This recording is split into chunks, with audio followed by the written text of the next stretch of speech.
following thoughts, opinions, stories, and expressions are meant for those who will appreciate them.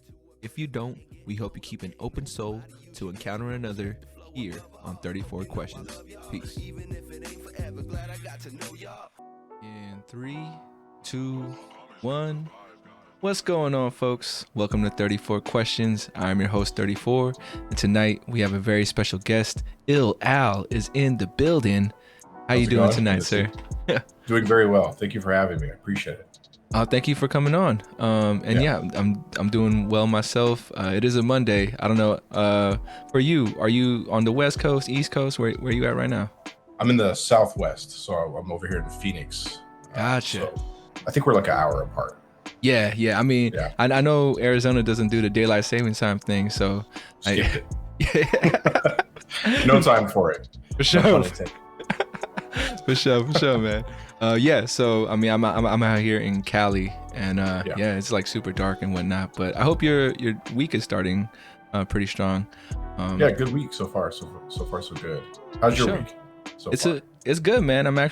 I just started this new job, and it's my second week at the new job. So I'm still trying to find my rhythm. I don't know about you. I've had about like 17 jobs in 10 years, and I gotcha. The first couple months or so, you're just trying to find your rhythm, right? Like trying to figure out what the routine is and all that. So that's where I'm at. Office politics and all that type of shit. Office politics. Oh, can we cuss in this? Oh, absolutely. Yeah, don't censor yourself. Don't censor yourself. Right. Be you. But no, office politics, a whole nother thing. And I don't know. It sounds like you since you brought it up, you sounds like you had some experience with it. But yeah, it's definitely something I'm still trying to identify and find my way to finesse around it, because I'm not about it. I don't want to play the politics. Damn, man, sometimes you be put in situations where you're like, all right, well, if I'm gonna stay true to who I am, then people might not like what I have to say. But whenever I find myself in situations like that where somebody's trying to like sort of rope you into a choose this or that scenario, and they've been there forever, I'll just be like, let me just put a pin in that. Or I'll be like, let me table that, and then I come back to it later. Like, let me table that, we'll come back to it. Then I'll just never come back to it. So they just completely opt out of it. Typically, they'll forget. After a while, they're like, that guy never answers those kind of questions. So, That's interesting. Then once you get in there, though, and you're like a seasoned vet at the company, and maybe that person's been there 3 or 4 years more, but you know them at that point. They start that shit again in the break room. You just be like, you never think, just consider this. You just tell them this. Like, just consider this. Stop being a bitch. And then they're like, oh, you ever consider it? Just give it a thought, sleep on it, table it. And then they're like, maybe I am being a bitch. And then you've helped them out. I wish I had that courage, man. Have you ever been put in that kind of, have you done that? Have you been able to tell someone, hey, no, when I used to do construction, when I used to do construction many moons ago, the beauty of that place, there was no politics. It was just, I don't know if you've ever done that type of job, but it's just, you just get it out right then and there, wherever you're at. But then, which is beautiful, because at the end of the day, we're all friends. But I've been at a company now that I've been at for a long 10 years. I've been at this company, and there's none of that. It's such a cool place. So that's dope, man. There's no office drama, thank God. So, and if there is, it misses me, because I'm just like, let's table it. We'll come back. I'm gonna have to borrow that, man, because I feel like everywhere I go, there's office politics. So maybe I might just have to tell people, let's table that and get back to it later. I mean, for me, man, I usually end up staying quiet, and everyone thinks I'm the quiet one. And I'm like, it's just because you guys are talking about stuff I really don't want to contribute to. Exactly. That happens, man. It happens everywhere. But well, this was a great way to start the conversation. We already kind of touching base a little bit. But for the folks out there who are unfamiliar with the flow of the show, we do some intro questions just to start off. Afterwards, we'll turn to the Wheel of Fate. And then at the end of the interview, we'll jump into some closeout questions. Sound good to you, Al? Sounds good. All right, man. Well, kind of talked about it a little bit, but let me ask you one more time, because I do like asking my guests this question first, is how have you been? You've been doing well. You've been doing great. How you been lately, man? I've been good. I've been, we all had this situation happen that took us, out of our daily routines for a little over a year now, and that's affected people to varying degrees. And so how I've been is busy. I just decided to take that time count my blessings and just get busy. So I started a project, a production project with one of my friends called Sunday School Beats. And he's a phenomenal DJ who would just pick a record. I could go deep into it, but I won't go too far. But he basically selects a record, a bunch of producers make beats out of it, and that's kept us all busy and like built a community that we've all been able to like kind of lean on each other and be productive. During a time we've been all separated basically, and then that work and from that project putting out an album that's coming out in just a minute here. And just focus on being a dad, just spending more time, trying to look at the positives, like more time at the house, out of the office just means more time with my daughter and my friends and family. If through social distancing, things have been getting a little bit better. So, but I've been good. I've been trying to be proactive and positive and busy. Like I think staying busy is important. This is cool too. Did you start doing this during this whole situation?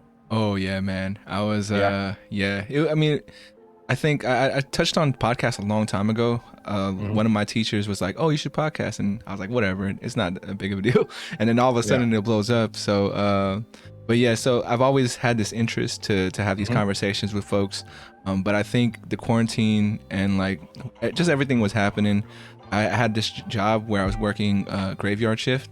That was my first job out of quarantine, and so I had hella time at night just to listen to other podcasts, and I was like, I'm enjoying it, and I'm not a professional by any means, but it felt like maybe I could do this, and I decided to try to give it a shot. Had some good support from a lot of my family and friends who were my first guests, and now I'm reaching out to strangers and just trying to see if people vibe with the message, which seems like it's happening. And I just want to stay consistent at this point, be able to schedule and then show up when I schedule people and do all that stuff that helps it propel forward. But yeah, definitely a labor of love that came out of the times right now. I'm glad that you got something going on too. That's dope. I think a lot of folks spend a lot of time trying to figure out what are they going to be working on themselves, something for other folks. A lot of reflection time that happened during the past couple of years. Do you feel like we're slowly climbing out of it, or we here for a little bit longer? Oh man, I feel like we're going to be in this situation a little bit longer. Like eventually things will probably mellow out, but they're talking about a variant. So, who knows? By the time, if somebody's watching this way later on, maybe that's been the end of us, or maybe it's just been, who knows? They're like, yeah, that thing, the thing that ended us. Or maybe it's been, not that big of a deal. Who knows? There's so many unknown variables. That's the thing that like, whether we're coming out of it or not, really doesn't matter. Like even us getting into this, the way it affects people matters, but adversity is always going to be there, and you either get pushed or you push yourself. One way or the other, you're going to get pushed. So you might as well, in those times of adversity, like just get busy getting creative. And it seems like you're doing that. So many people have done that too. There's like a really cool project out here in Arizona called Record Bar Radio, and that's one of the things. Like working DJs couldn't really go out and perform anymore. They shut the venues down. And they put together this really cool project where they have DJs come in and they're just live spinning for people. When you put it on the TV, it's the best you could have got for a while there, to getting out and listening to some music, from really good DJs. So I feel like humanity will always find a way. We're always going to figure something out. So I just try to hope that things are going to open up even further and stay open. Hope we don't get locked up again, and that's really all we can do.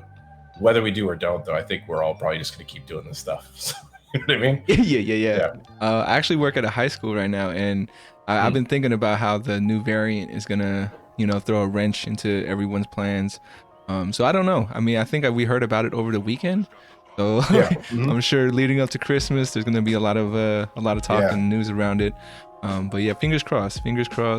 True. Because I think, at least, in my experience and working in the school system, man, these kids and even these teachers and staff, like, we need some consistency, or like we need to see each other in person. The school system isn't like it's barely just getting back right now. It's been 5 months or so, 4 months since the beginning of the school year, and I know, like, I can see it's gonna take a year or two for students and staff to kind of feel like we're back and we're starting to socialize, we're trying to do clubs, we're trying to do events. Because everything we're doing right now, kids are like, nah, I'm not staying, or their parents are like, I don't want my kid there. It's like, but this is what we do, you know? Yeah. But yeah, so kids need that too. It's like such a huge part of their development. You know what I mean? It carries on into their adulthood, like how to be around other people, how to conduct themselves, and how to deal with difficult situations and arguments, and just even how to converse. Like they have a hard time having a conversation where they like listen and then let the person finish their concept. Think about what they're saying is not the next thing they're going to say. It's like they'll have to learn this by getting around each other. I was excited to get my kid back to school.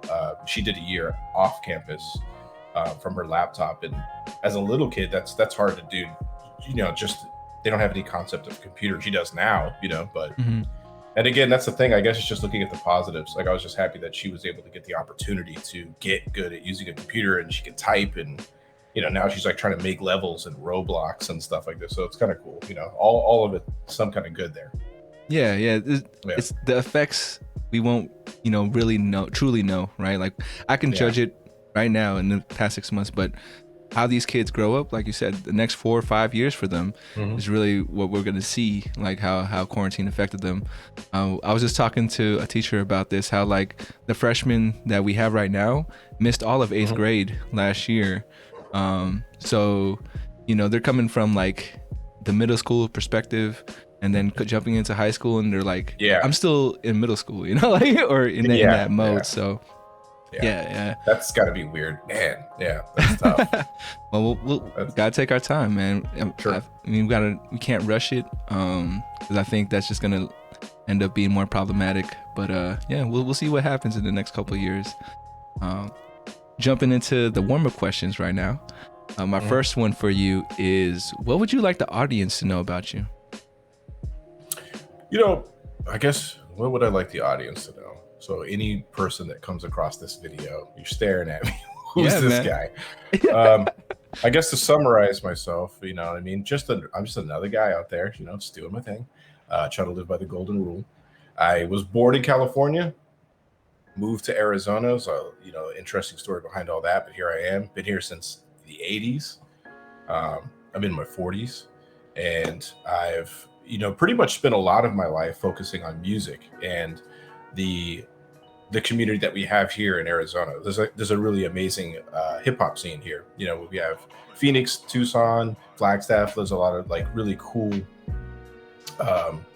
communities that have like a lot of support, bring a lot of shows. People come in for shows. I've toured all over the world and done a bunch of music, and I took a long break from music, and it's one of those things where I'm sure we all have like a passion project that we've enjoyed, and serious things come up in life that you have to focus on, so you have to set it aside.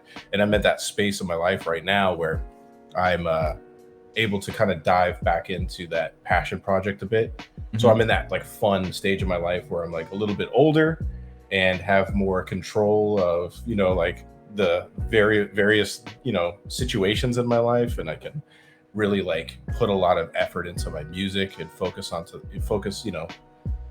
guess like my creative energy into that, and just seeing where that goes, as opposed to like when you do that kind of thing when you're younger, it was a little more chaotic. It's just like all over the place, and you're couch surfing, and then you're on a tour van, and then you're out of the state, and then you're back in 2 weeks, and you're like, what did I even eat? You know what the hell's going on, so doing it with having a career and everything has been interesting. So, but like it's like a difficult question, like what do I want people to know about me? I guess I don't know, like I guess just I'm a good dude making music, what I mean? trying to raise a good human, and that's the best I could summarize that. Yeah.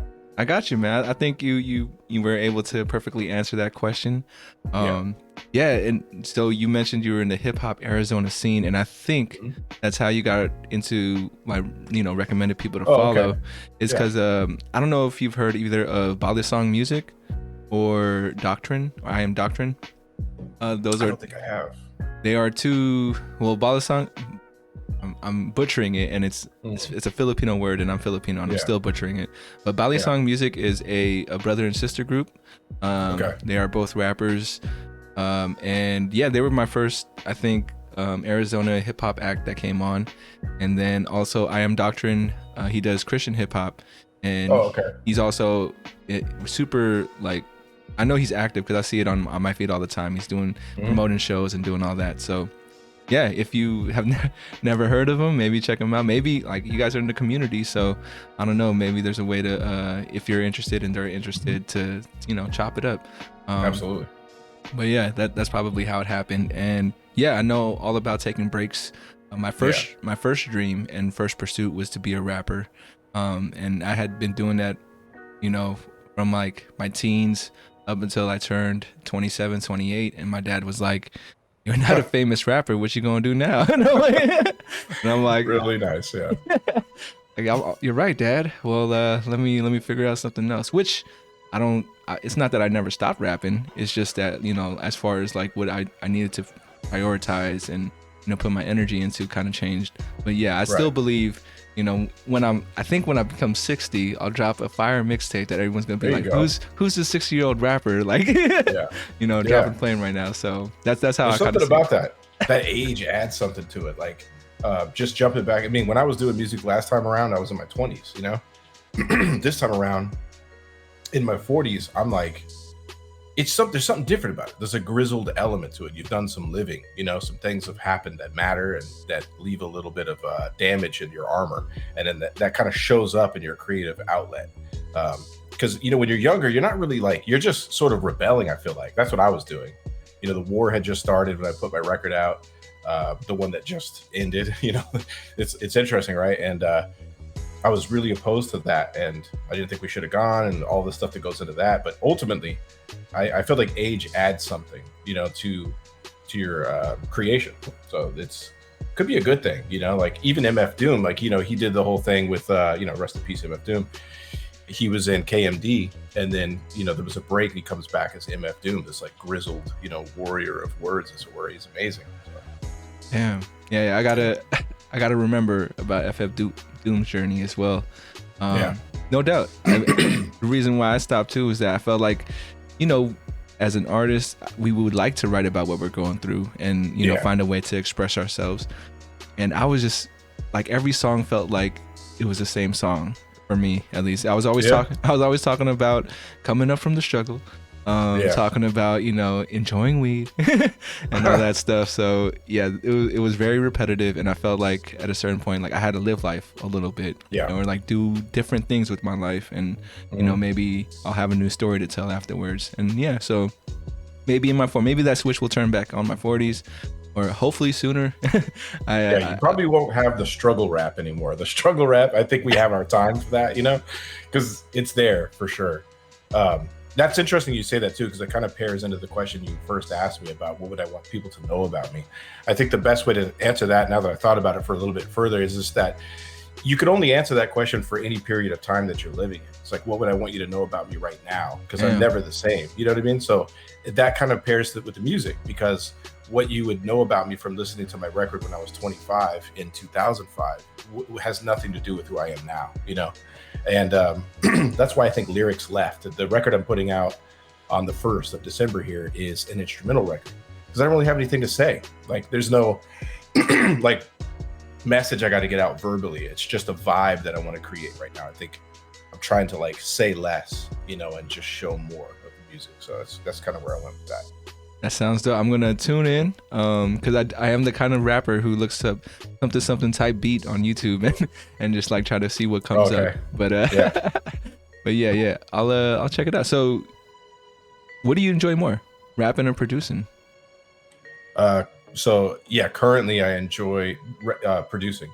Gotcha. You know, more. Yeah, I love it. Like turning like a piece of vinyl into something else. You'll notice when you listen to it too, you coming from a background in rap, that these are more of there's not a lot of room for lyrics in them. There's not much left. There are some, but they're more like backdrops for something. You'll see when you play it, but it's filled with a lot of mid, and a lot of it lands in the vocal frequency, because I use a lot of the vocal tear out of the vinyl and chop that up and resequence it. But so there's not a lot of room left. It's like kind of a full performance. There's like one or two that could have some lyrics on them now. For sure. You'll probably find them. For the folks out there, where can we find this project dropping? So go ahead. Yeah. Oh no. Yeah. If you go to IllAl, ILL, dude, I'm like dying over here. If you go to IllAl.biz, so IllAl.biz, you'll find everything. Or you can just go to IllAl.bandcamp.com. Either of those will get you there. Gotcha. Yeah. I'll try to remember to put in description, and if I don't, feel free to call me out. Be like, what the fuck, man? Well, you're canceled. Yeah, that's a whole other, like, I told you not to censor yourself. I'm trying not to censor myself. Right. And that's one of my fears, man, is that, like, I think it's all easy going and I say something that people just hate, which I don't know, maybe that's a good thing for me because no one is watching this right now. So, but if yeah, because we're not live right now, right? Oh no, we're not live. But I hardly do any edits to this, so what we are talking about and stuff, I don't know, have you checked out an episode before? It's cool if not. I did. Okay. So the really biggest edit I do is just throwing in that background music, which I hope people dig, but because it's something I think adds a nice touch. But yeah, man, let's jump into the second warm-up question. We're still in the warm-up. And the second one is, if I were to do something in your honor, a way to express your energy, what could I do? Like probably just take care of your family. That's the main thing. You know what I mean? Like, just be there for your friends, family. Take care of those that are around you. That's the main thing. Like, that's the best thing anyone can do. It's just do the best you can with the people that are in arm's reach. So for sure. Now we know. You had asked me a little bit about the podcast, and this question in particular, I think, is a question that we never really get to ask folks. So afterwards, it's like, damn, like I wish I knew what I could do for them. And yeah, so thank you for sharing. Oh yeah, for sure. And then my last question for you in the warm up is, on a scale from 1 to 10, how well do you know yourself? I would say currently, I feel like if you ask me this question when I'm 60 or 70, I'll say a much lower number about what I think, right now. But I would say probably maybe 40 or 50%, Okay. Yeah, probably still trying to figure it out. But I think that when you look at the grand scheme of things, that's pretty high, It probably correlates with the age. It's like I'm in my 40s. I probably know myself about 40%. You know what I mean? So I think we're probably all going to eventually die before we ever truly get to know ourselves. But maybe something on the other end of that has to do with the learning. Who knows? Yeah. It's interesting, man, because you give yourself a 40 at 40. And I've had a lot of folks come on here a lot younger, and they say that, they're at the 7 or the 8, 80%. Some give me 10s. And me personally, I'm the same. I'm like a 50% because I feel like there's a whole lot more that I need to be learning. But yeah, do you think that that's something with age? Like when you're young, you think like, go ahead. Yeah, definitely. I think the younger you are, the more you think, it's still saying like kids think they know everything, but, and right now I feel like, whatever I think I know, by the time I'm 60, 70, it's going to be embarrassing. Like, well, I didn't even know what I was talking about, That's kind of cool with this. Like, if I see this back in 20, 30 years, I'd be like, what was I even talking about? But yeah, I think the older you get, if you're paying attention, you realize you don't know anything, like the wise man. What's that saying? The wisest man knows he knows nothing, or something along those lines, or whatever it is. So it's better just to surrender to it, because then you're leaving yourself open for more opportunities for learning. Like you're not too arrogant to think you figured it out. You're an open, source, basically, ready for new stuff. Because life will teach you too. Like things are going to happen out of nowhere, and it could happen at the finish line where you're like, damn, now you could, whatever that might be. You might be like, now I really know who I am. I had no idea. I thought, what's scary about that though is like, you think you could find out that you don't like who you find out who you are. You know what I mean? Like you might be presented with a situation that teaches you something about yourself you don't like. But that's okay too. You just got to rise to the occasion and make adjustments. We're all a work in progress. It's just a matter of editing. Just Yeah. No, So, yeah, it's about change. It's about change. Yeah. And I mean, I don't know. You give me your opinion on this. Do you think people are who they are forever, or can people change? I think there are fundamental traumas in people's life because those are the things that are going to enact a change in them that they're going to oftentimes dump onto other people. And those are going to be those points of contention where they're going to hear a lot of feedback about things they need to change about themselves. Like, I'm not going to let you back in my life unless you change this. And then someone else tells that person, don't count on it. People never change. It goes on and on and on. I think it just comes down to people dealing with their traumas. Because if you have a great personality trait, or the way that you are in life, your philosophy or the way you do it is awesome, you're not going to hear a lot of feedback about how you need to change that. That's just going to kind of go. It's those things that are a blip, a red flag that you're going to hear back about. And in those moments, if you're getting criticism from somebody and you value the source, if you're keeping good people around you, then you can kind of go within and sort of, like I say, edit a little bit, figure out what is the triggering event that's causing the trauma, and then fix that. And if you can put your finger on it, you can figure it out, and you can change, and then you just kind of you just get back out there and do some field testing, see what people say. Am I different? I know me.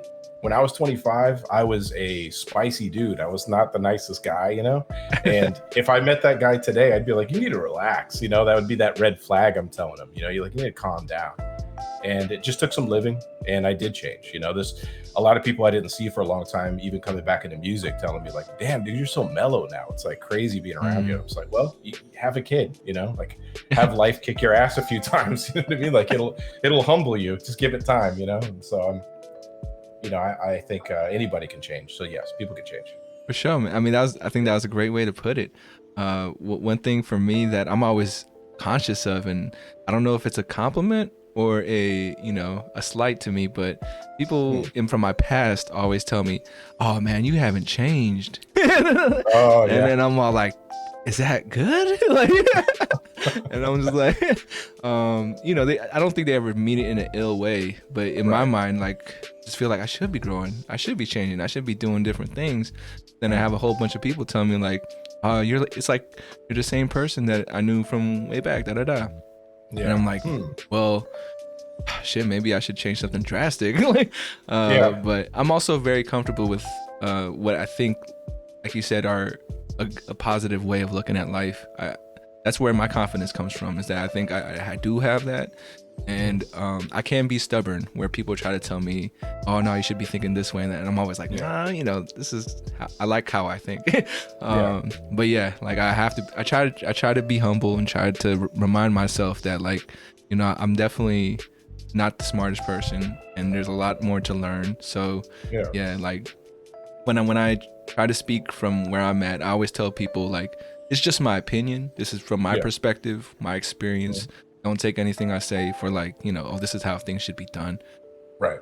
But yeah, so that's really like my biggest, well, not my biggest, but one of my concerns anytime people bring it up, and maybe I should. You know what? The next time you hear that and someone tells you, man, you haven't changed a bit, you're like the same guy, steal something from them. Next time, they'll leave that situation like, damn, he changed. Man. He changed. Dude stole my backpack and all my stuff.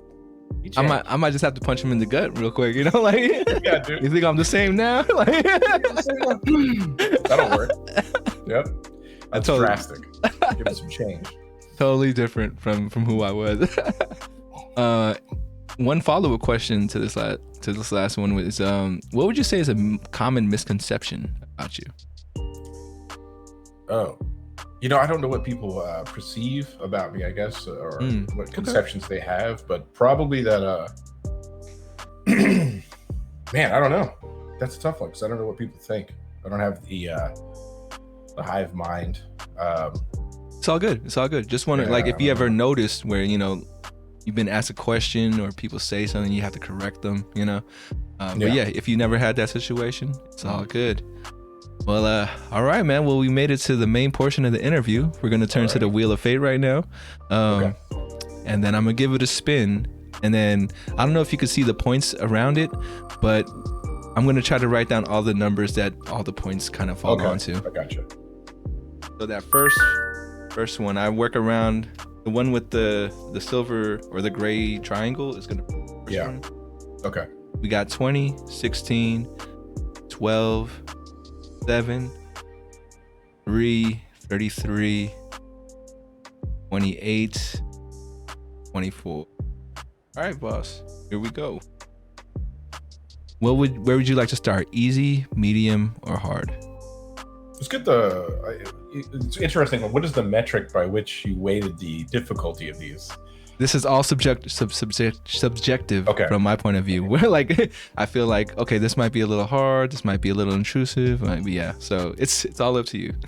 Well, I guess for the listener, let's go with the easy stuff and then make it more fun towards the end, the more difficult stuff. Sounds good to me, man. Sounds good to me. All right. So you're gonna go easy 20 right now? Sure. All right. What was the greatest gift you've ever received? My kid. Yeah. That was the most impactful thing that's ever happened to me, and I think everyone has that experience. If you're in there, it was like life altering, and came at the right time, and just a freaking awesome experience. And I know it's like doesn't always go that way for people, so I feel really thankful and lucky that my situation was cool like that. So Sure. yeah, my daughter. I know. I think I know the answer to this, but were you ready? And is anyone ever ready for that life-changing event? I was, because I had waited, kind of a while in life, and to make sure that I dialed stuff in, and I just noticed myself automatically starting to like put things in place, like starting to say no to doing performances, no to doing tours, slowing down on my recording process, because if I finished a record, I would probably want to promote it and tour on it. Just settling down on that, starting to gear myself towards a 9 to 5, and like I was actually it was also like paring down things I had accumulated, like bills, getting them out of the way. So I just noticed myself doing that. I'm like, you know what? I know what I'm doing. I know what this is. You know what I mean? So get ready to take care of a kid. So yeah, I was ready. I got you.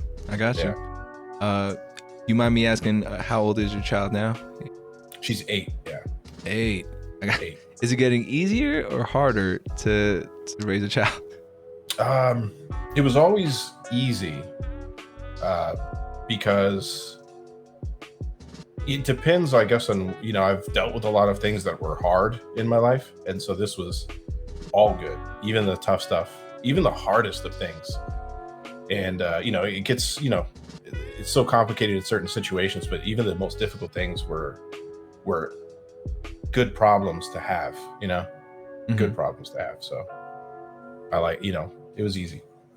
You ever get questions from your child or from your daughter that, stumps you? And how do you kind of handle that? Yeah, there's some, it's easy. Like certain questions that are not age appropriate yet, the answers to them, I'll just be like, well, let's talk about that when you get older. And she's really good about that. She'll be like, okay. I'll be like, it'll be easier for you to understand when you get older. That's so. So that's the best way out of those things. And then stuff that's just hard for little kids to understand, like death, so this animal's dead and never coming back, like explaining the best way you can death, or the finality of how that works. But I think if you're just honest with your kids and you explain it to them in a way that's like, well, listen, if we all lived forever, there'd be no room on the planet. You got to make space to give someone else a shot. You just kind of make sense of it to them. They can sort of be like, oh, okay, I'm part of a bigger picture. So yeah, there are some difficult questions that come in, and it can be challenging. And it's weird too, because I think that's where you start fixing things from when you were a kid. Conceptually, this is your moment to like send out the right message that you should have got, at some point, if you didn't get it the right way. It's like it's your opportunity to right the wrong, you know? Damn. Yeah. That's a whole another different way of thinking that I haven't heard of yet, and that hits me in a whole different way, man. Yeah. Interesting. And has she ever like dropped knowledge on you that maybe, you know, was something profound and deep, but coming from a child is like, what? Like, has that ever? Yeah, because kids, you know, they're innocent, and so the things that she says, it's the simplicity in it. A lot of the lessons that I've learned from her are things that she notices. Like one of the first things when she was like 2 or something, maybe even younger. We were in the backyard and she was playing with water, and I was just watching her pour water in her hand to figure out like what it does, and then watching it evaporate. And that's stuff that we've just completely blanked out, you know? But that's kind of insane, like how cool that is. And I'm watching her be like, what in the hell is all of this? You know what I mean? Like ripping grass out of the ground, all those things that you just take you just take for granted. I mean, you don't take advantage of. Just like, you know, meeting a cat for the first time, or a dog, or like just trying to understand everything. It's just, it's overwhelming, you know, like, especially music, you know, like playing her music. I have a hell of a time playing her music. I'll try to put on like it'll be like, I don't know, like something from Bjork, you know, just like some good song from Bjork from the 90s or something. And I'll be in tears, you know, I got to try to hide it from her, but just, you know, watching her vibe out to it, it's too much. It's like, dude, I know, right? It's so good. You know, I'm trying to explain it. You're like, isn't that great? And she's like, that's good. So, you know, everything in between, you know, all those experiences, you're just like, yeah, you know. So what she taught me, I think above all so far, is to pay attention to stuff and just be present for things, because, you know, it gets a little too routine, you know, so you get lost in the sauce a little bit. You got to like recenter and focus. Yeah, man. I think being present is something like I struggle with it. I'm an overthinker, and I feel like I thought it was going to get better as I got older, and I feel like it's just, you know, adding up because there's a lot more things to think about. But yeah, that's definitely what I think. Children, I see them lead by example, because since I work with kids, that's what I kind of see. Yeah, it is refreshing, and the whole thing. You mentioned a lot of things that I would look forward to in fatherhood, especially sharing music. You know how much we love to do that already with our friends and homies, and like you're like, oh, this is the greatest song, and listen to it, and you want looking at their reaction, hoping that they connect too. Yeah. That's gonna be awesome. I don't know what this first album I'm gonna play for my kid if that happens. To be honest too, just to get full disclosure too, this is the other funny part, is how humbling it is, because you're gonna play stuff for them that you're like, this is gonna be a hit. She's gonna love this, or he's gonna love this, or they are gonna love this, you know. And then you play it and they don't care, you know. So they're like, all right, cool. So do you want broccoli with your macaroni and cheese? You know, you know, it just didn't land. But I've noticed that also happened where like stuff I showed her early on hit later on. It just takes time, you know, for them to be fully aware. They don't like fully switch on and start like recording basically until they're like 6 or 7, you know. So then they're like fully like in there and kind of autonomous, you know. It's wild. This whole conversation just reminded me about the song my dad tried to play for me when I was a kid, and I think he was looking for that reaction, which was the Cat Stevens, Father and Son. Oh yeah. He like I remember he's like, don't you like it? And I'm like, I don't like it. Now that I'm older and I listen to that song, I'm like, damn, my dad really wanted me to connect with him at that time. That's a good one. But that's crazy. Well, since we're on the topic of music, I do want to ask you, what was like the last song or lyric maybe that you've heard that like hit you like pretty hard, or you're like, damn, that was something I could have written down. What was the last one? It was it could be anyone too, you know. I feel like last one's too specific. Well, there's so many, you know, there's so many songs that like that resonate, that damn, it's like hard to pin one down. Now my brain's like flying all over the place. Like there's a song called Someday. You know what? I will put it on this one because this is a song that I've been me and my kid both like a lot. It's a simple song, very gentle of a song. It's called Pumpkin Pie, and it's by Joy Autumn. So if you guys want to hear that song, especially if you have kids, put that song. It's not really a kid song. I guess that Joy wrote it for her sister, who was always sad back in the day. So she wrote this song for her sister. But it's just out of all the stuff I've listened to lately, I mean, Griselda, I love Griselda, you know, it's all kinds of stuff that's amazing. But this Pumpkin Pie song by Joy Autumn just thoroughly slaps. All right. Yeah, it'll get you. It'll get you. I'll check it out, man. I'll check it out. I don't know if you remember Until the End of Time by Tupac, but I will shout out the line that hits me hard for that one. It's like, my mama asked me, will I ever change? I tell her, yeah, but it's clear I'll always be the same. Yeah, I just want to throw that out there for the listeners. Check that one out. Absolutely. All right, boss, let's move on to the next number 16. Still easy mode? Sure. Like, or you could jump around if you want, I guess. You know, either way. Well, I was just trying to build the suspense for the listener on the other end. I got you. Well, I'll throw you in another easy one here. Okay. I'm very curious, as a music person, what's the best performance you've ever witnessed, like as a concert? That would be Zion I. I saw Zion I perform with, I think it was Mission together, Mission and Zion I. And it was just insane. Like, it was in a tiny venue, and they just, I think they only fit like 90 people in that venue, and they just blew it up into the biggest show ever. And it was crazy. Like, we're all like, the music was perfect, like the mix was perfect, everything was like, they were perfectly on point. They're doing a lot of back and forth stuff. And then, like, at one point, you know, some of the MCs would drop down, and like you couldn't see them from the front row, basically, and then like someone else would take stage, and then they would pop back up all together. It was just the whole stage thing. They had it like dialed in, you know. It was just phenomenal. And then, like, an honorable mention would have been Percy P. I saw Percy P perform, and you wouldn't think Percy P has an amazing cadence, the way he delivers his rap, but you wouldn't necessarily think it would be a crazy show. And he didn't do anything crazy. It was just the delivery, how he just, like, you know, hit his lines, especially his vocal structure is really complicated, like the way he puts his lyrics. It's just like, damn, dude, you could do that live. And I got to do one more. Micah 9 for Freestyle Fellowship. He performed in a group that he has called Haiku de Tat. And they're just insane. Like, all of these stage performances are just through the roof, you know? It's like so much energy. Good stuff. For sure, man. Thank you for dropping some names that I haven't even heard. Percy P, definitely gonna look into him. And you said Mike and I? Micah 9. It's MYKA, and then the number 9. From a group called Freestyle Fellowship. If you look them up and go through their catalog, they go way back in the day. They're still active today. They're amazing, just phenomenal. All right, for sure. Right on for putting me on.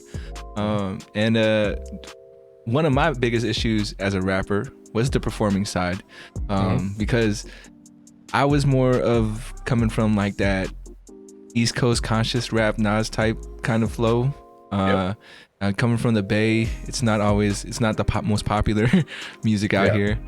So, you know, I'd be up on stage and I wanted it to be like a little more serious and intimate. And but I felt like people were always looking for a little more energy. Yeah. For yourself, do you feel like you had that performance side down, or, you know, how was it for you, like getting up on stage? So the stage performance piece of it, we dove into with the collective Avenue of the Arts that I founded and was active in until 2014 from 2001. And that was one of our main focuses that entire time, was making sure our stage presence was really good. And it's difficult, like you say, it's hard because you have a concept of how you want it to be.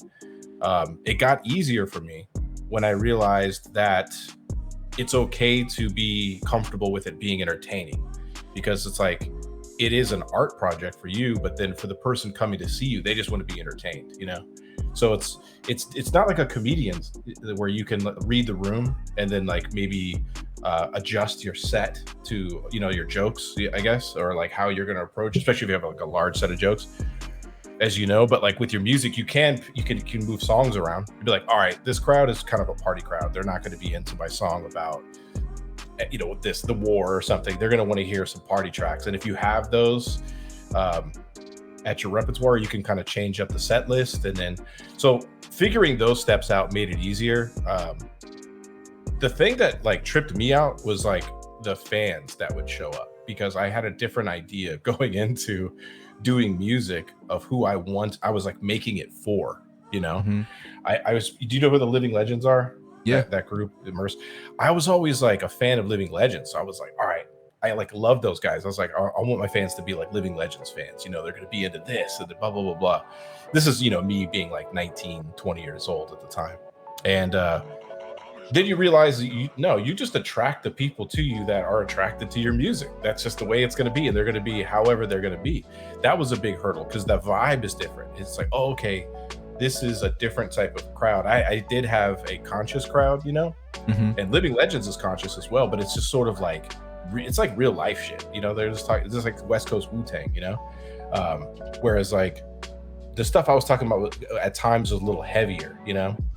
And so I drew like a real like college crowd that was like really into like kind of hippie-ish, you know? Yeah. A lot of dreadlocks and shit. I was like, oh, okay, interesting. I just didn't know how this was going to be, you know? But so getting comfortable with, you know, basically what being like changing my set a little bit to cater to the crowd, and then just getting comfortable with like who's digging my music, you know? It was weird shit too. Like sometimes some songs like you get like bro dudes that would come in, you know, that are like, they'd be like, yeah, man, I love your stuff, dude. And I'm like, what? You know, you do? You know? Hell yeah, dude. And it never occurred to me because I was talking a lot about, I have a song called This Old House that I would talk a lot about the state of America back in 2004, 2005, a lot of, you know, stuff about the war. And they're like, I gotta, you know, yeah, dude, it's just, you know, like, yeah, my brother's in the military or he's deployed right now. And then people that are that were actively in the military would like, that come back and would like tell me their feelings about the shit I said. And I'm just like, damn, you know, this is, you know, an honor, you know, like the shit I would hear about it, you know, the way that they took it and perceived it. So you just, the whole thing is just, I guess, people, just one person talking to a whole bunch of people. It's just, it is awkward by the nature of it. Right. And then just figuring out how to entertain them is super difficult. Yeah. And if you're going up there, like I can imagine if you're going up, like, I'm going to do this, like, you know, Nas set basically, and just drop lyrics on them, you know. Yeah, it's not landing. It is tough. It's like, shit, you know, they don't like this. You know, like, what do I do? but I'm sure you get it all the time where you don't see it from the crowd, but then after you're done with your set, someone will come up to you and be like, yo, man, I was really feeling that. And I'm like, damn, well, why don't you say, why don't you do my call and response when I was up there? We used to call them foldy arms, because they would just sit there with their arms folded. And I'd be up there and I would say, I'd be like, all right, look, I see a lot of foldy arms here tonight. I know you can all rap. I know all of your cousins rap. We all rap. Let's just enjoy some fucking music. That's like the earlier on shit, I guess, when you're testing, like trying to get out there. But dude, I had a bad situation one time. I was very lucky. I've never been booed off a stage, never had a bad situation. I had a couple like dead shows where no one was there, of course, especially early on. You just got to get used to that shit. But I had one situation where I was performing at Arizona State University on their like massive grassy quad area, and like they had this whole thing in with all these different performers, and I was like one of the headliners. So I go up and I'm doing my thing, big ass crowd, everyone's having a good time, we're having fun, and I started high-fiving everybody in the front row. And I get to the very last guy, he fully armed me, and like I'm like hand in his face, everyone can see this, and he's just like, he shook his head like no, and it fucked me up so bad. I like made me forget my lyrics. And I looked at my buddy, this dude Kordak, and he was doing my overdubs, and he just looked at me like, what are you gonna do about this? Just look. And luckily he picked up the song and continued, and then we talked afterwards. But damn, that was embarrassing. I was like, don't do shit like that, you know. You talked to him afterwards? I went right up to his house. I was like, excuse me, sir, what is your problem? He was like, he said something like, I want to make sure you were really about it, or something. What? Like that.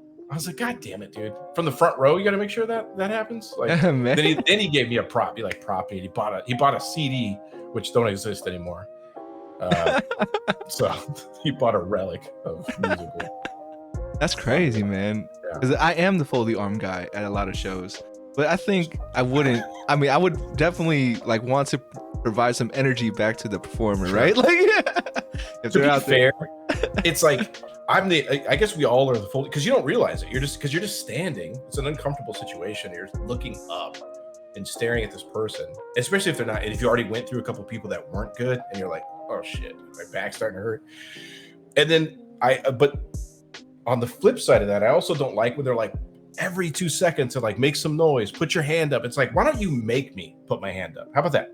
Like, you know, when they're begging you to do this thing, whatever this, you know, it's like, I'm not doing this unless you make me do. You freak the hell out with my arm, you know, like, let's not pretend. Like it is a kind of a great pretend. Everyone's like, okay, I'm going to pretend. And typically, like a lot of the openers, their friends and family are there in the show too, and you're just kind of switching positions. Like, now I'll pretend, then you pretend. It's like, let's just not. How about we wait? You know, let's work on our music and make people move. You know, something like that.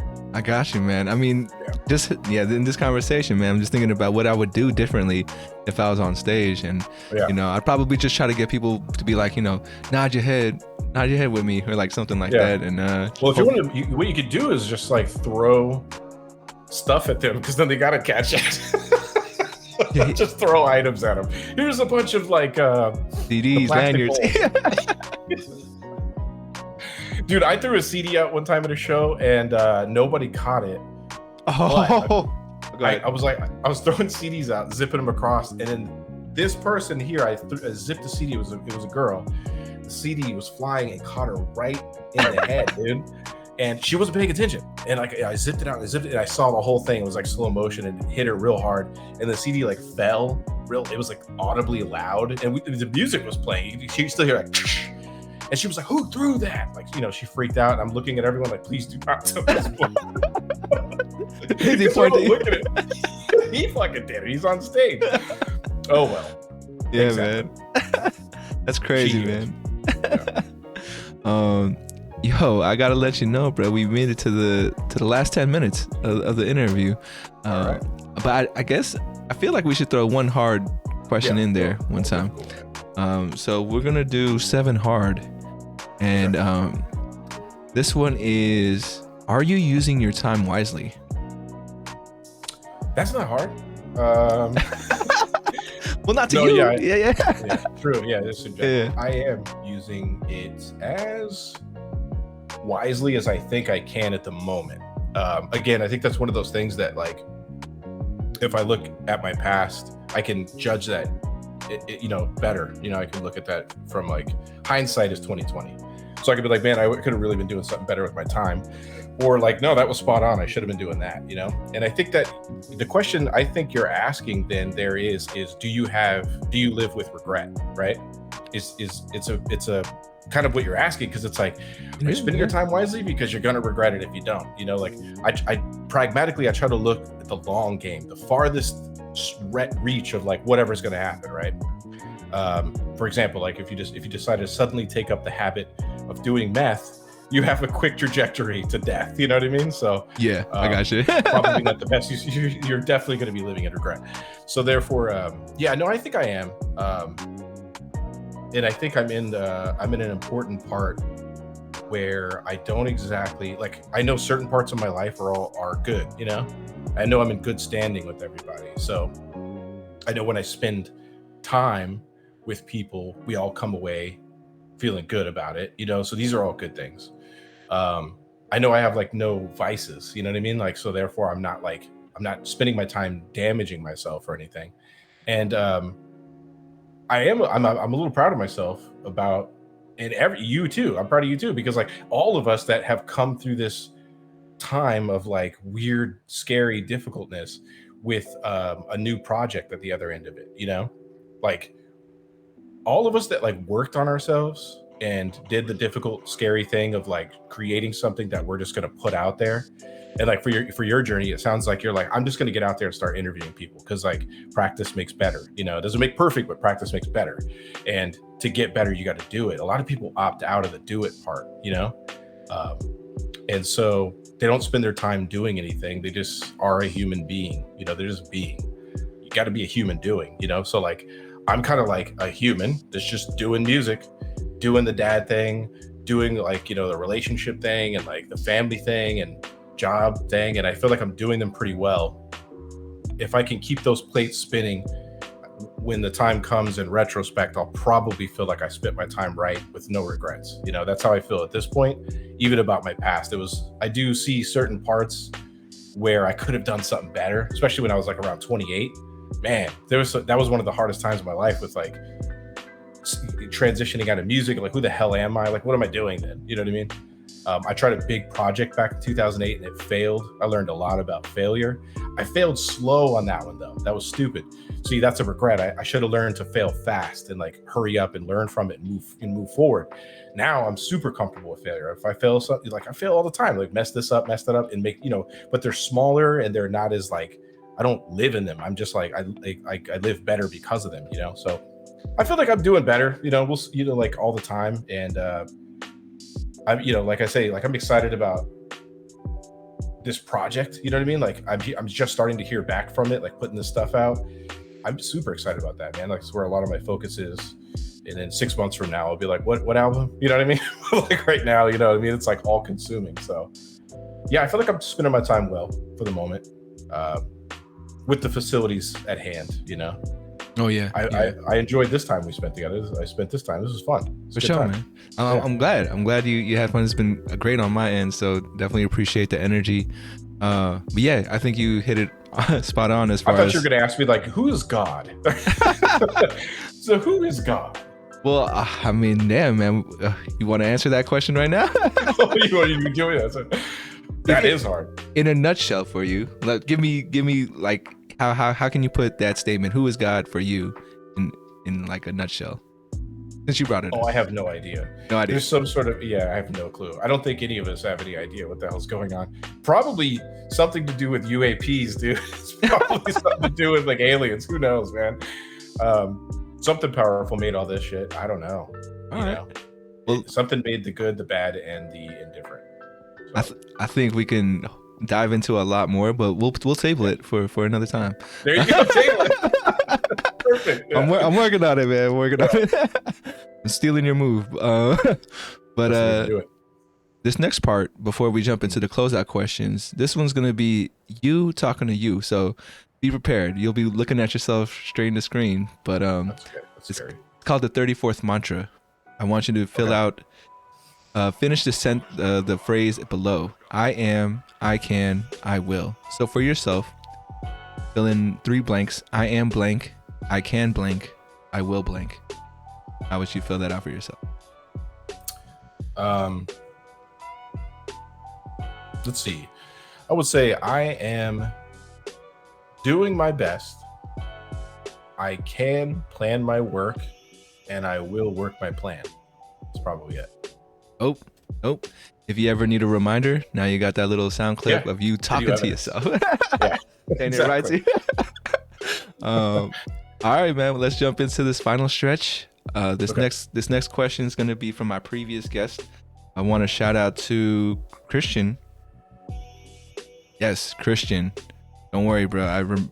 I'm reading my handwriting. I'm apologizing to Christian because he was a great guest as well, and I don't want to make it seem like I forgot about him. But his question for you is, how do you elevate others? By paying attention to the things that make them great. Because I think sometimes people don't know what makes them awesome. And if you can get close enough to them to figure it out and just be delusional enough to believe in them, and like tell them the thing that they got to hear, then maybe they can start being delusional.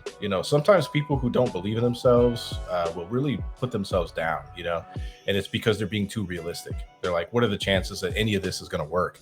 You just have to be a little bit crazy, and just be like, hey, what if it does work? And live in that little scary moment of like right before you do the thing, like you start in this podcast, you know what I mean? And it is working. So it's like when you get people in proximity, tell them, pay attention to them and tell them what they're good at, and be certain about it. You can't waver. You got to be like, no, dude, you're going to be good at this. Like you should do that. And then when they do it, support it and watch them grow. That's how I elevate others.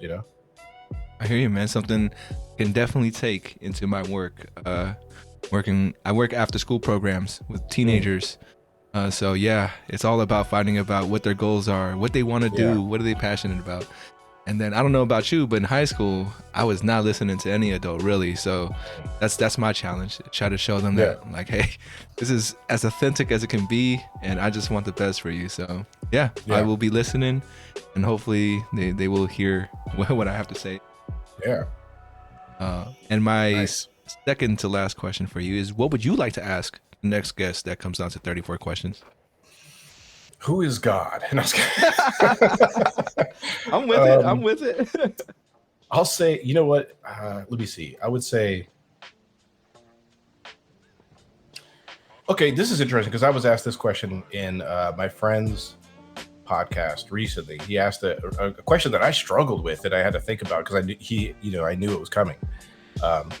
It's what makes you special, and how does it feel to know that you're extremely loved? Now, for me, that was it was a difficult one. I don't want to taint it with my thoughts. So no, I got you. That is interesting. How does it feel to be loved? Yeah, how does it feel to know you're extremely loved? He has it written very specifically, but that's essentially the gist. Like, I got you. Yeah.